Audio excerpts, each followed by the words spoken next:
Seryoso, Lily? Mag-extra shift ka na naman. Alam mo pa ba yung day off? Ay nako, Emma. Kilala mo naman ako. Alam mo namang busy akong tao. Gusto ko yung lagi akong nagtatrabaho. Sus, gusto mo lang ng drama eh.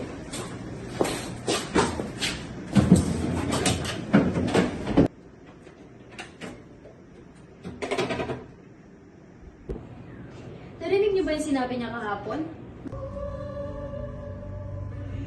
Gusto niya daw pabasbasan to eh. Naku, kung ano-ano nga sinasabi nun lagi, creepy nga eh.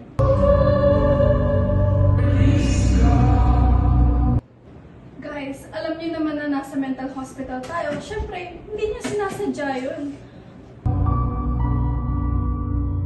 Alam niyo na, may mental condition ng pasyente.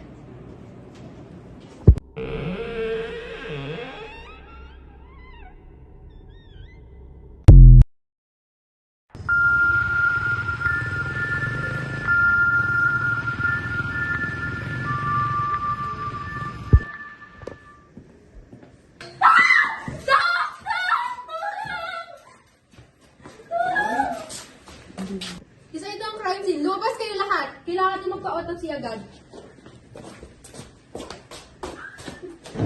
Hindi eh. Maayos pa si Ana kagabi. Chinek ko siya. It doesn't make sense. Wala namang signs of distress ah. Hindi kaya foul play? Sa tingin niyo ba, isa sa mga pasyente natin dito? Panigurado, sino nga ba gagawa nito? Si Robert? Kung ano-ano kasi mga sinasabi niya eh.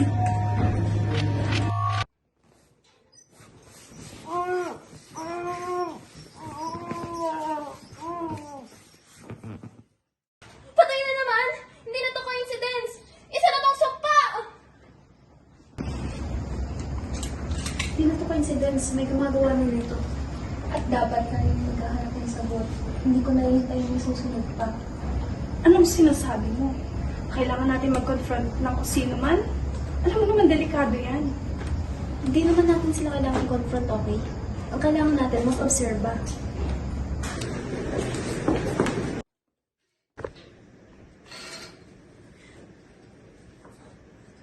Ang ina, ano to?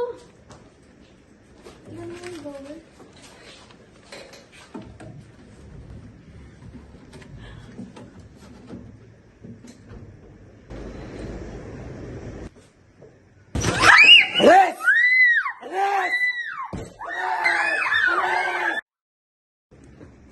Parang may mali.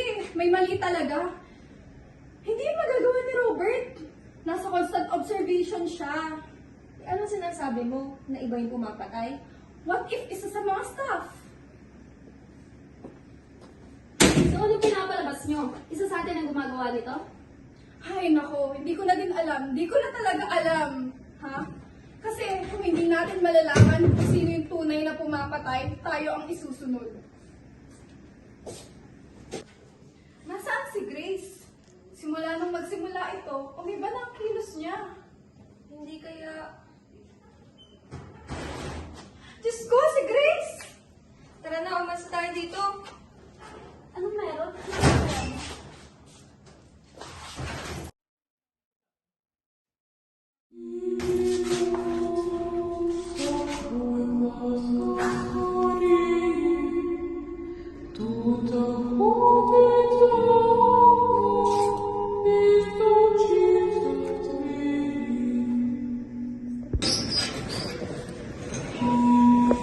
Kala talaga nila, ikaw, no?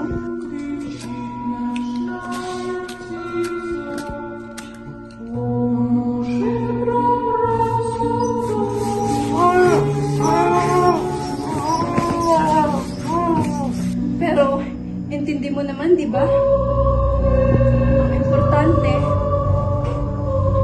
tahimik na dito.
Ikaw dapat ano?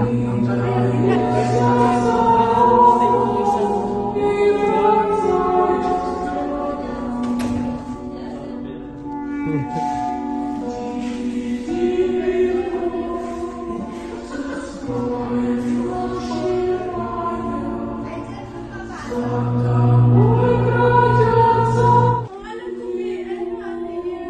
Nakakapal sa labas.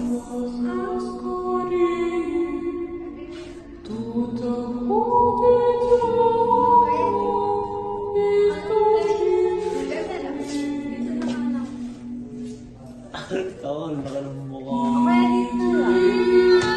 Nangyari dyan ang sila ng galing. Kasi.